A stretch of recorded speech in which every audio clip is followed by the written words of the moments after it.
we know now.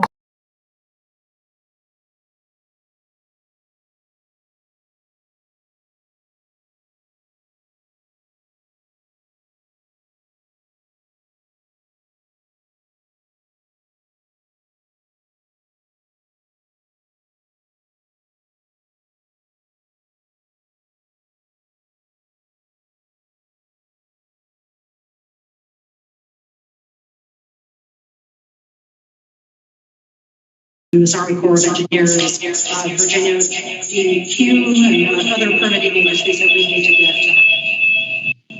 get our permits for us that we can build this project. So getting into the procurement schedule, we are doing, like I said, the south package, that will be design build. We'll get into more what that means in a minute. And then the north package, progressive design build. The north package is the critical path for the project, which means it's the longest element of work in order to get the entire project done, which is why we've gone out with this one first. The actual first two due dates here, March 21st, we released the request for qualifications, and then we got 5 teams responding on May 5th. That is an active procurement. They are evaluating those now. We are looking for a short list in June 21st, and then we'll go on to the next phase, doing the RFP release, and then they'll do their proposals.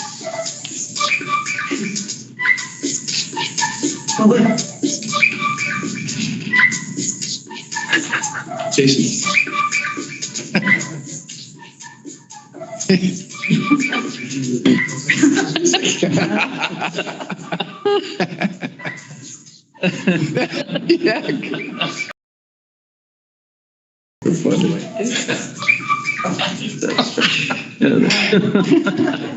It's the Chinese. Anyway, the goal is to get to contract execution by the end of the year. So the final board meeting this year will be coming to you looking for approval so that we can go on to phase 1 of that contract, which is the design and basically constructability review. We're also working on the south package. This will have its request for qualifications released at the end of June. This has a much longer procurement period because it is a design build project. We would be looking to get that contract executed by October of next year, and that should be plenty of time for us to get done by late 2030. Which is the goal for both contracts, to be done with construction by that time. So we're going to focus more on the north package because that's the active procurement right now, and the next thing that you're going to have an action on for the long range.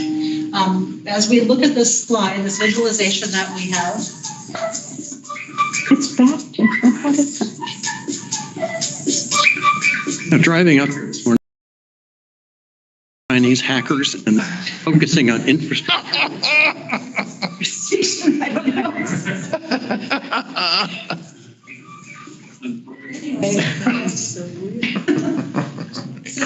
To understand why I picked progressive design build for this contract, I just want you to look at how the elements of this project can make it far more complex. Down here, as we get closer to the river, we're basically building offline from the active rail corridor. We can do our work without getting in the way of CSX.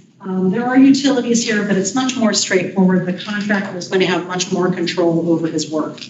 As we neck down on the other side of I-395, you can see it gets much tighter here. Not only are we building the new passenger rail corridor, but we're rebuilding the existing, will be the freight rail corridor now. It's, for everything, obviously. So we're going to have to be working around an active rail line. We're going to be very dependent on CSX forces, flaggers, and others who perform work that only CSX can do. And so this area has a great potential to be delayed because we'll be waiting on those forces in order to move to other, subsequent phases of work.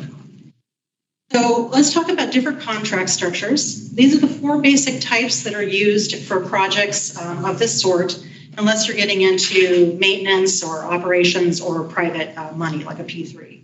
So we have the classic design bid build. This is typically like what CSX uses. You design it, you procure it, you build it. It's very straightforward, usually awarded based on price. Usually not the quickest way, and definitely not the most innovative because you don't have the contractor involved during the design phase. Another one you've heard a lot about, I'm sure it's become very, very popular over the last 20, 25 years, is design build. And that's where the owner advances the design to 30%. Then they go through procurement, find the preferred design build team, make a contract price that should be the final price at 30%, and then they go ahead and design and build it. Very fast, good price competition, but it can be maybe not the right choice if you have a very complex project the way we do, where knowing what the price is at 30% design is just really hard to do and virtually impossible. So then you might look at progressive design build, and that's where you award the contract. It's very similar to this, where you award the contract at 30% design, but you don't do it based on price mostly. There's a little bit of element of price, but it's mostly based on qualifications. Then you go through a phase of about 60%, and then they start pricing it up and negotiating what we call an independent cost estimator. It's like an independent entity that has experience and how contractors price projects. They're basically checking every step of the way to make sure that what our proposer, our contractor is doing is fair. So if they get within 10%, then we can award that contract to whom we selected as part of phase one.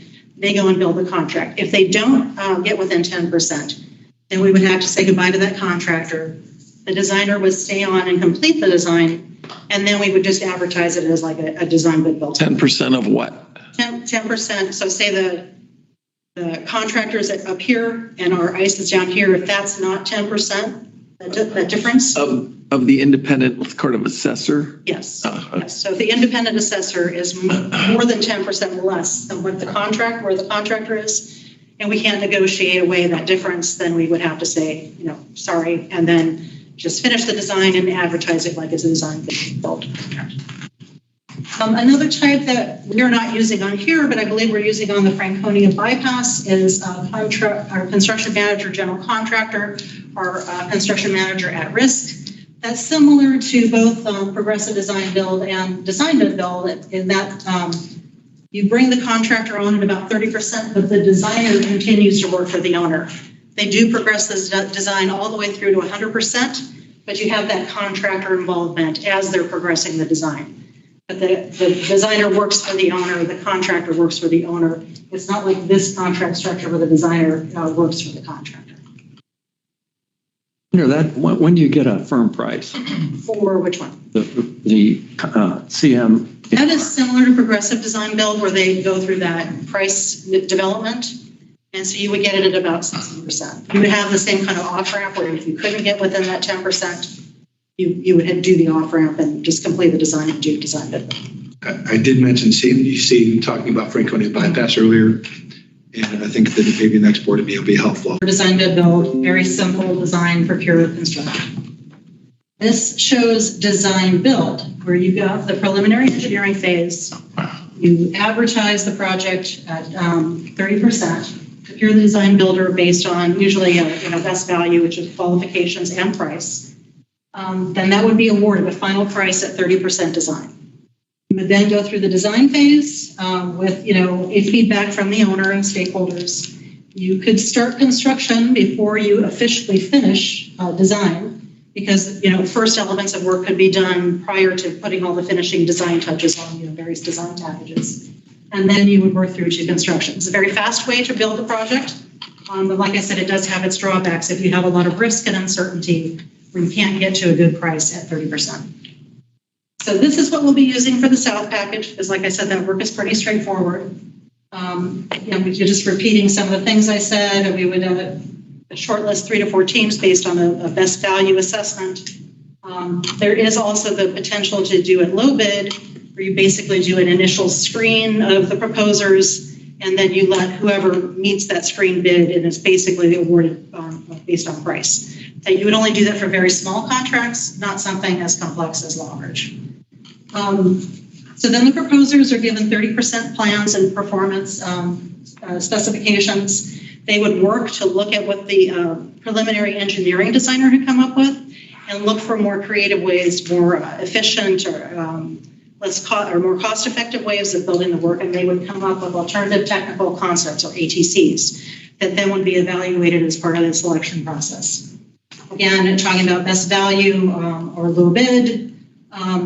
And so we do get greater price competition for design build than for progressive design build, but you also have greater potential for construction claims, particularly if you use the low bid methodology, because the contractors are incentivized to basically lowball their bid and then try to make up the difference with change orders or claims, where you don't get that element going on with progressive design build as much. So these are the steps for procurement for design build, prepare our RFQ. That's where we are right now. It's also a very long process to prepare the RFP, so we're also doing that early. So the next step as of June 30th would be that we would release that RFQ, it would be with industry, and we'd be looking to get to the end of this process by October of next year, because it does take a very long time to go through the proposal development to the evaluation of the alternative technical concepts and all of that. But once it's done, it's very fast. It's like shooting out of a cannon, and they could get done with this work very quickly, within 5 to 6 years, I would think. So progressive design build is different, like I said, in that it's a two-phase contract. We have that phase one where they're working on the design between 30 and 60%, and also having the contract looked at constructability issues. Construction pricing begins at 60%. It does account for scope and risk involved with a complex project and outside factors that are difficult to control. The contract is awarded mostly based on qualifications, and the price is developed by the contractor, but also by the independent cost estimator, who works, the contractor is required to be open book, and they work side by side to look at all the assumptions that the contractor made in coming up with their price. So much more transparent than the pricing that you would see in a design build contract. So these are the different phases of the project. You do preliminary engineering, then you would get to 30% of design, awarding based mostly on qualifications, doing this design review and development. As you get to 60% design, you would start on these construction price negotiations. You get to the construction price at this phase, basically at 90%. You can complete the design, start the construction, and then complete the work by 2030. And this is what the different steps are for progressive design build procurement, very similar to the different individual steps that you see for design build, but they're much shorter. It's much quicker to get one of these procurements out, which is another reason why we picked it, because we really need to get going and move on the design with the North package, because that is the critical path for the project. Again, we are right here for this procurement, where the red star is, but we're also working on the RFP so that we can get that issued as quickly as possible as soon as we have a short list. So just to recap, it is a two-step process. The statement of qualifications is evaluated for relevant project experience, key personnel, overall project approach, and quality management, looking to shortlist 3 to 4 teams. Those 3 to 4 teams will then be invited to propose. So the proposals will be evaluated they're broken out into phase 1 and phase 2 services for risk management, quality management, and approach to negotiate a construction price for phase 2 services. The price for phase 1 services and phase 2 construction multipliers are part of the selection formula. That's how you get that price element involved in the selection. And before you move on, I want to show something really important. Talk about how complex it is. You have these 2 tracks coming in, Salamander Hotel, formerly Manor Oriental, pedestrian bridge. This is one of those really complex locations that rather than building next to it while the current one is in service, we're going to have to build at the same location because there's not enough room to move it one way or the other. That shows how complex this North package is. That's a great picture. Again, this Pet Bridge, we've been working with the hotel and others. You see the marina right there. There's issues there with construction staging. It's very complex and very difficult task. I love that our engineers always call them challenges rather than that we can actually have it free for construction. That's going to be a tough one. We've actually been working with the Wharf. People are familiar with that, just down the way, where they have the Anthem, which is a musical venue. So they're going to be busy until 1 or 2 in the morning, I would imagine. So we're going to have to work very closely with DC and the Wharf to figure out exactly what hours are best. It's probably going to be a lot of daytime work, quite honestly.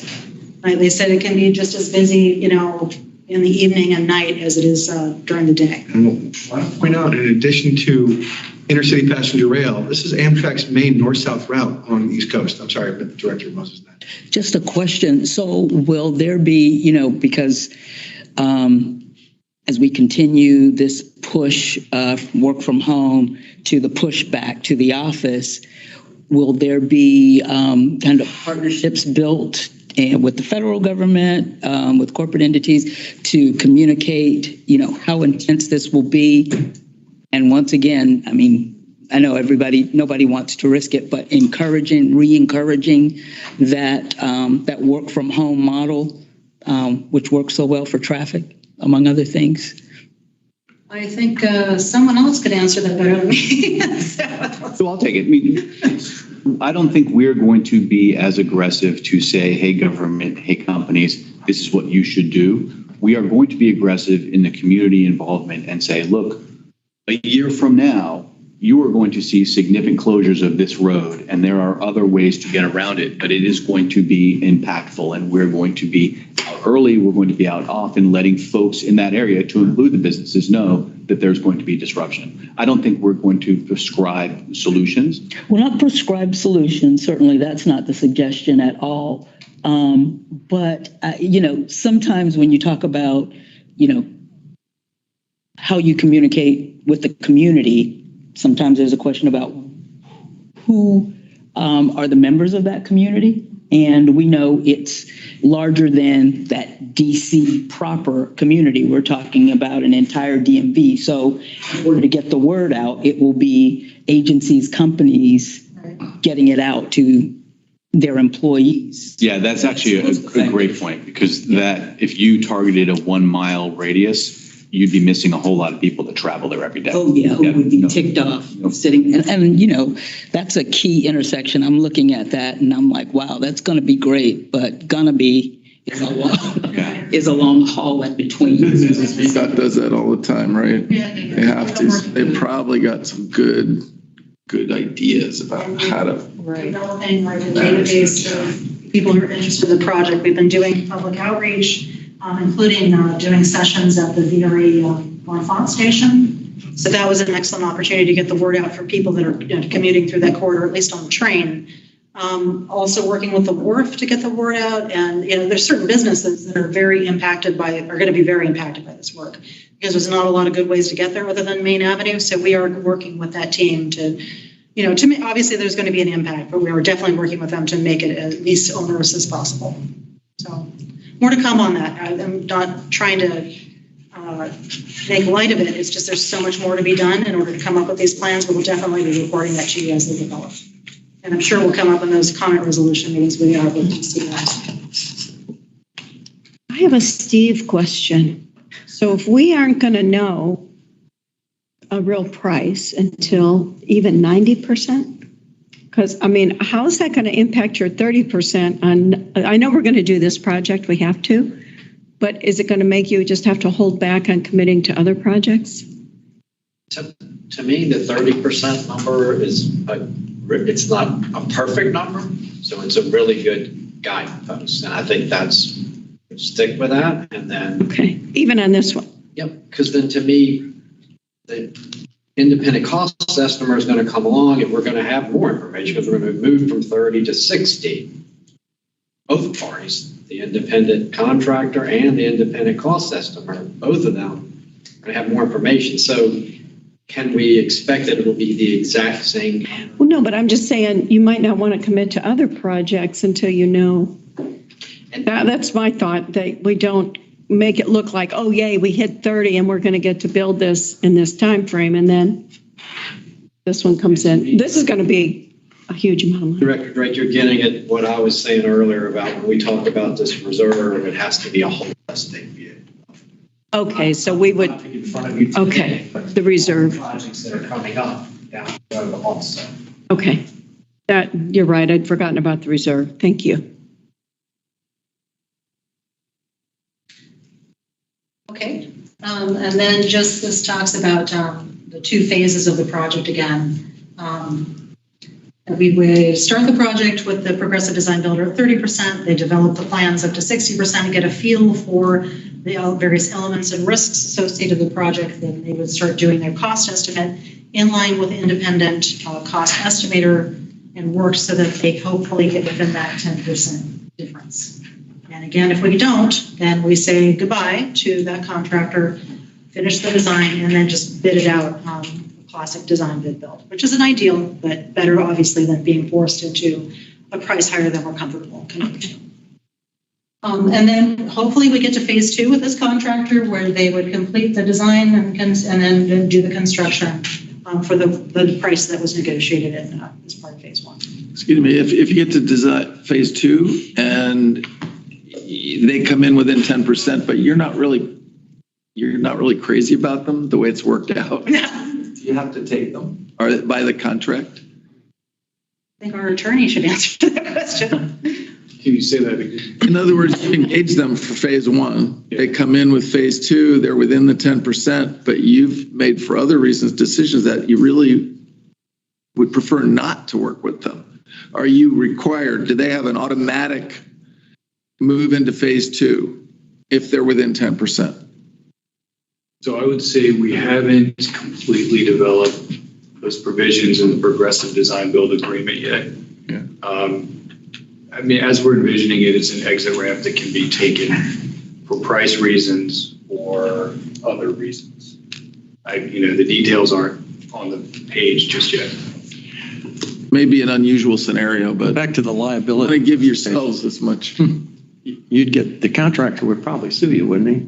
Well, that's what I mean. I mean, rerun the liability presentation. If you reach the agreement.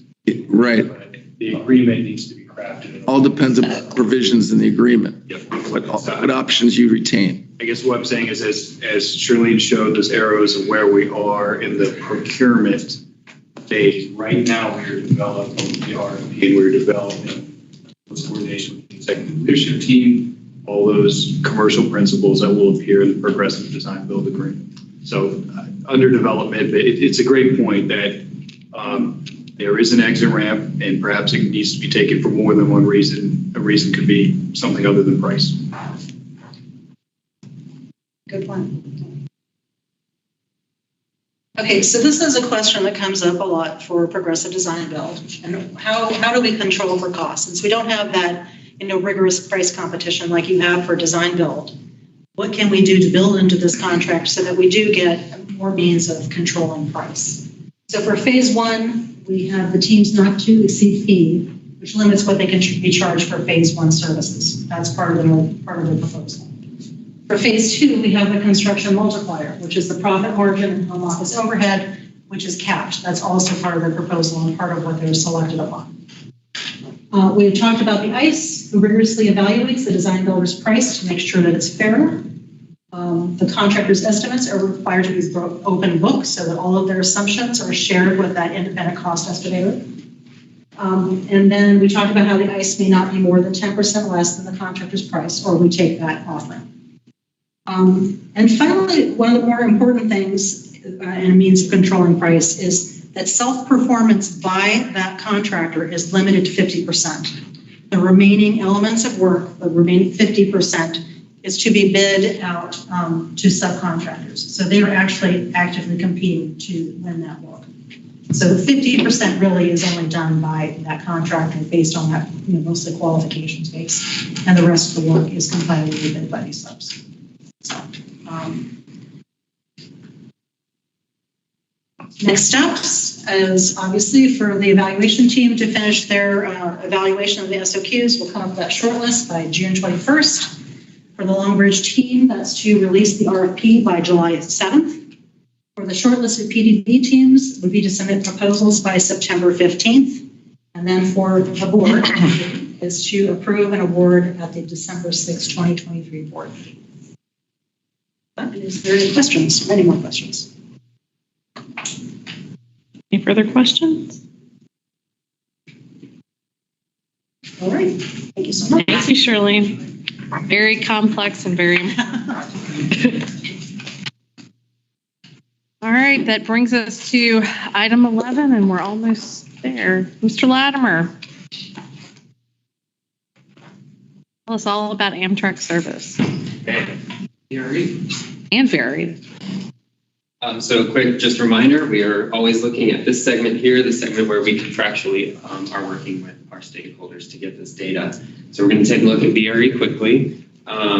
So the way I typically, there's a lot on these slides, right? So I usually go 1, 2, 3, 4, right? So that's how I'm going to start these slides. So VRE's performance has improved from March, but it's still below the 90% threshold. And that threshold are that the trains have to arrive at least within 6 minutes of that last scheduled stop. So that's a little bit different than Amtrak, and we'll clarify that on that slide as well.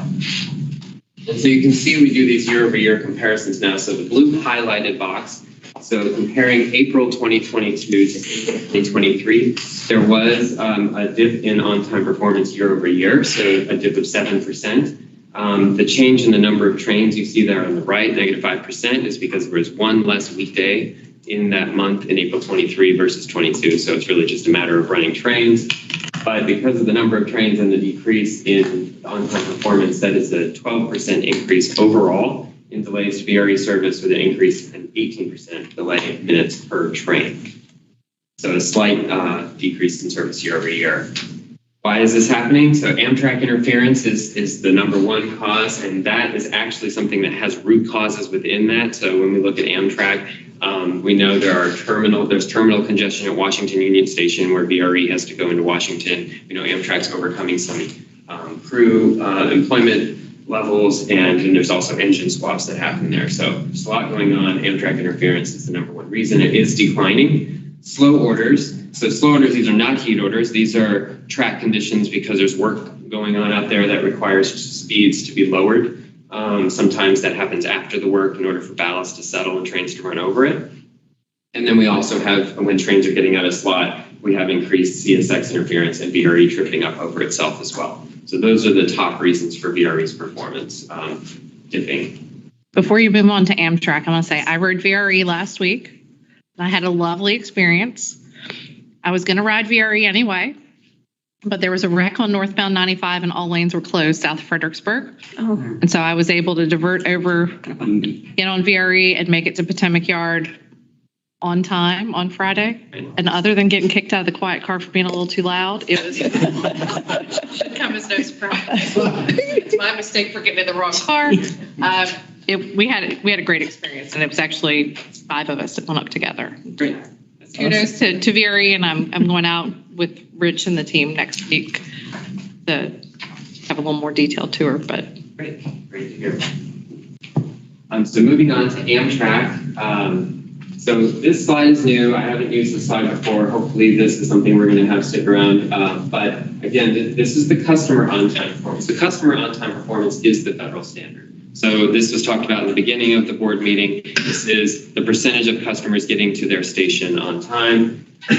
This is the federal standard that now the Surface Transportation Board will have an Office of Passenger Rail that will start doing investigations on trains based on this types of data. They have to achieve 80% customer on-time performance. Otherwise, that's where they investigate. I think after 2 quarters of not meeting that, they can do an investigation. So right now, looking at our trains, January to April, so we're going to look at the Northeast Regional Roanoke as an example, this blue one. That means that going from Roanoke up to Alexandria, we're going to hopefully include Washington in the next meeting, but to Alexandria, that about 65% of customers are getting to any of the points between Roanoke to Alexandria on time.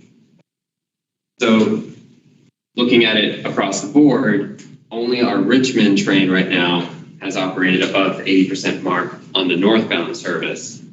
And then coming off the corridor, so southbound out of the Northeast, the Carolinian out of North Carolina has performed well.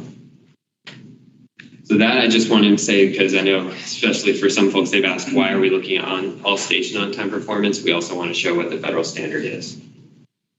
So when we're looking at all station on-time performance, we're looking at, well, first I'll say the Northeast Regional on-time performance is at its lowest level since the peak of heat orders in August of last year. So August was when we saw the highest amount of heat orders, and we had at 62.9% on-time performance. But the Amtrak on-time threshold here that we're looking at is the trains arriving at each station stop within 15 minutes of schedule. And again, it's the trains, not the customers in this case. And that tells us where trains are not performing well. That's why we're looking at that instead of the customers. So year over year, in April 2022, we were at 74.7%. We've dipped to 68.4%. So a decrease in all station on-time performance. I will say, compared to April 2022, we do have 34% more trains out there. That's because we turned on the Norfolk train, we turned on another Roanoke train, and then we also brought back the Newport News service. So the increase in overall delays with that increased service also has been 102%. And that, when you divide it across all the trains, it's about 51% increase in average delay minutes per train. Long distance trains that have to cross more than just the CSX territory coming from further south, especially like the Silver Star crosses multiple host railroads starting in Florida. They typically do worse because of that longer distance that they travel. They are also down. So compared to April 2022, there was a 3% drop. So you could say they're about performing the same.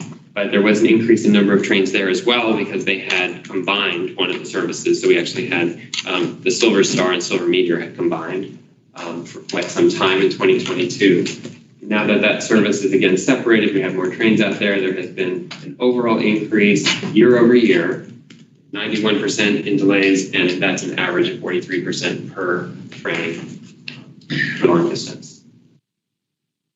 When we look at the Amtrak trains and what's top of the list for the delays there, slow orders in Virginia are the main cause. And so this is, again, where there's track work going on out there. And I want to talk more about that in the later half of this presentation. But we can see that it has peaked in March. It's coming back down. We're hoping to see that number come back down further. Amtrak interference, Amtrak tripping up over itself. Again, this is the cause of some of the congestion in Washington. And then we, of course, have freight train interference when things are out of slot. And the routing is just that a train had to make a switch or it didn't go over its intended route originally. And that's what the conductors are writing down as a reason for delays if they had to hold, whatever the case may be.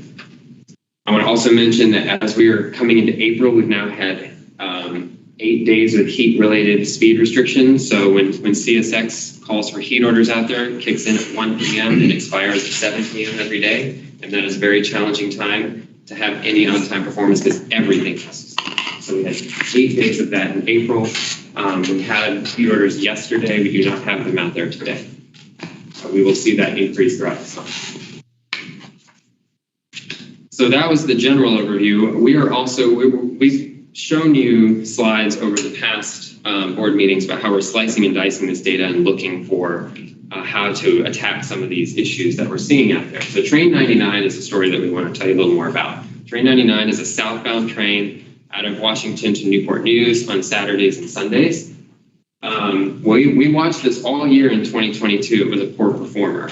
They would get to the end of the line with pretty poor on-time performance. And we're grabbing the December one here to show you that it got into Washington. So this statistic says that 50% of the time, Train 99 got into Washington on time. And 22% of the time in December, it got into Alexandria on time. What we're noticing is a pattern of when it can't get into Washington or out of Washington on time, it suffers all the way through Virginia. So after a year of that, we had a strong talk with Amtrak that we're watching this particular train and we need a miracle on Train 99. We really need to see that we can show some effort and make an improvement. And then in January, it shifted to 100%. So we were blown away by that. We were not expecting 100%. But January was a month with lower delays overall, but that's an incredible improvement for a train that had been performing poorly for an So then it got out of Washington and got into Alexandria 91% of the time on time, and you can see drastic improvement across the board. We saw that slip in February. We saw it slip in March. We continued talking to Amtrak about this train. Because we were putting some focus on it, Amtrak actually reinstituted some meetings they've been having in New York with different managers that not just focuses on 99, but other trains. And so as of April, they actually took out a couple of stops in the Northeast on Train 99's route to get it to go through some of the congestion in the Northeast and get it into Washington on time more often. So what we saw in April was, again, an uptick in the performance. So it's getting in 80% of the time on time. But if it doesn't get out of Washington on time, it still suffers in Virginia. So we have pointed this out to Amtrak. We actually just had an executive level service performance committee meeting. We were able to bring in somebody at Amtrak who is working on a continuous improvement initiative in Washington to improve the changing of locomotives. We're going up there on June 27th to see it ourselves. We really want to see that this train is a bellwether of improvement coming out of Washington. Yeah, real quick, for those who are interested, Train 99, if I have it right, is a Saturday, Sunday train going to Newport News, leaving DC about 4:30. Have that right? Yes, it's weekend train. Yeah, leave DC about 40. So it's a weekend train. If you remember from the slides DJ showed earlier, weekend actually our best ridership. So it's important that we're gaining a lot of ridership on weekends. People might not want to go to work, but they want to get out and go play and see and do. So it's important that we get people back to where they need to be Sunday night. Of course, on the downside of that, it's a weekend train, and when you see the poor on-time performance heading southbound, VPRA trains aren't getting in the way on the weekend because they're not running. So it's fewer trains that are running. And I'm just going to just look at this. It's so interesting because in December and April, where it started in Union Station, it was a huge problem in DC at the station, right? Because it got to the first stop in Alexandria way late. I mean, so you've pinpointed there's a problem in Union Station, right? Yes. But in the middle, it was fine, right? So to me, and isn't there a huge renovation plan for Union Station at some point in the next 10 years or so? Right? It has been for the last 20 years. I thought I just heard about something new, and didn't we get these engines that were supposed to save time in Union Station because they didn't have to be changed? So that's I think the important point, and I can't swear that the reason for the delay is the engine change, but it certainly contributes to it. The new train sets that come on board that we don't have yet. Right, 2026, 2027, that's when we'll see them. They're the dual mode. So north of DC, it's electric. They've got the catenary pantograph. They can just flip a switch, drop, and go. Now in Union Station, they've got to take the diesel engine off, or take the electric engine off coming south, put the diesel engine on. Right. If they've got crew shortage, if they've got engine shortage, if they've got congestion at the station, all those things make it take longer. It gets worse if the train doesn't get to the station on time, because then they've got other trains that are there already, and it's a huge... This data, though, is so confusing because, sometimes you could argue it was mismanagement at Union Station, just really poor, but a couple times it got better. It got into there late and it picked up time getting out. So it's a confusing message, but you pinpointed that something was going on in Union Station too often that's causing a problem. And it has been an effort to get this message through different areas within Amtrak. And I think we're starting to see that success. I think that last meeting on the executive, when we had Tony Flynn join, who's in charge of the continuous improvement program, he sees that Virginia is watching because it's happening 20% into right. Well, December to January is an amazing change. Right. So this was just an example to show that we are seeing the big trends, but going after ways to improve those large trends, even if it's for one trend at a time. Can I ask a question? When the heat order is issued, and I'm shocked that there were 8 heat orders issued in April. Yes. What does that mean? Is it the travel speed drops from whatever to whatever? Yes. So it can be because of the temperature in the day, or it can be a temperature swing, which is why they start showing up in the spring as well. And then it drops, I think there's a floor, of 40 miles an hour in CSX. Differs by railroad, but I think it can drop speeds by as much as 20 miles per hour. So everything just starts crawling. Our schedules are designed for higher speeds. That ain't going to get better.